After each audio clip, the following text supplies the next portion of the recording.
நாம இன்னைக்கு ஒரு அண்ணன் தம்பிய பத்தின கதை பார்க்க போறோம். ஒரு ஊர்ல ஒரு பணக்கார அண்ணனும், ஒரு ஏழை தம்பியும் எதிர் எதிர வசிச்சுட்டு இருந்தாங்க. தம்பி தினமும் கூலி வேலைக்கு போவாரு. எப்பயும் போல அன்னைக்கும் தம்பி கூலி வேலைக்கு போனாங்க. அப்போ போற வழியில திடீர்னு அவர் வழி மாறி போயிட்டாரு.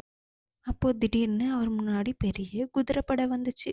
அவங்க கிட்ட இருந்து மறைஞ்சிருக்க அவர் பின்னாடியே ஓடி வந்து ஒரு குகை சைடுல ஒளிஞ்சுக்கிட்டாரு. அவங்க போனதும் குகை பின்னாடி போய் பார்த்தாரு. அப்போ படைத்தலைவன் ஒரு மந்திரவார்த்தை சொன்னோனே குகை தானா திறந்துச்சு. அப்போ அவங்க கொண்டு வந்த நகை, வைரம் எல்லாத்தையும் அந்த குகைக்குள்ள போட்டு வச்சாங்க.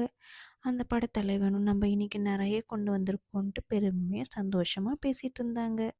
அப்போ தான் அந்த தம்பிக்கு தெரிஞ்சிச்சு அவங்கெல்லாம் திருடங்கன்ட்டு. அப்போ அவங்க எல்லாரும் போனதும் அவங்க கொட்டி வச்சிருந்த நகையில கொஞ்சோண்டு அள்ளிட்டு தன்னோட வீட்டுக்கு திரும்பி வந்துட்டாரு.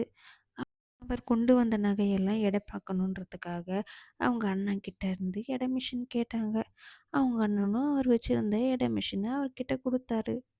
தம்பி திரும்பி அண்ணன்கிட்ட எடை மிஷின் கொடுக்கும்போது அதில் சின்னதாக ஒரு கோல்டு இது மாட்டிட்டு இருந்துச்சு. அதை பார்க்காம விட்டுட்டாங்க. அண்ணன் அதை பார்த்தோன்னே இது எப்படி உனக்கு கிடைச்சிதுன்னு சொல்லி மிரட்டி கேட்ட உடனே தம்பி உண்மை எல்லாத்தையும் சொன்னாங்க. அண்ணனும் பேராசைப்பட்டுட்டு அங்கே இருந்த நகையெல்லாம் வாரி அள்ளி போட்டுட்டு இருந்தார். அவர் ரொம்ப நேரம் அழுனதில்ல. அந்த திருடங்க மறுபடியும் திரும்பி வர ஆரம்பிச்சிட்டாங்க. இவர் நகை அள்ளுறத பார்த்த திருடங்க இவர் மலை மேலே ஏறி சுத்த ஆரம்பிச்சிட்டாங்க. இவரும் அவங்ககிட்டேருந்து தப்பிக்கும்போது மலையிலேருந்து தடுக்கி விழுந்து இறந்துட்டாரு. ஆனா தம்பி பேராசைப்படாம கொஞ்சமா எடுத்துட்டு வந்தாரு. அவர் தேவைக்கேற்ப எடுத்துட்டு வந்ததுனால அதை வச்சு வியாபாரம் செஞ்சு அவரோட வாழ்க்கை தரத்தையும் மேலே எடுத்துட்டு போனாரு. அதுக்கப்புறம் அவர் குடும்பத்தோடு சந்தோஷமா இருந்தாரு.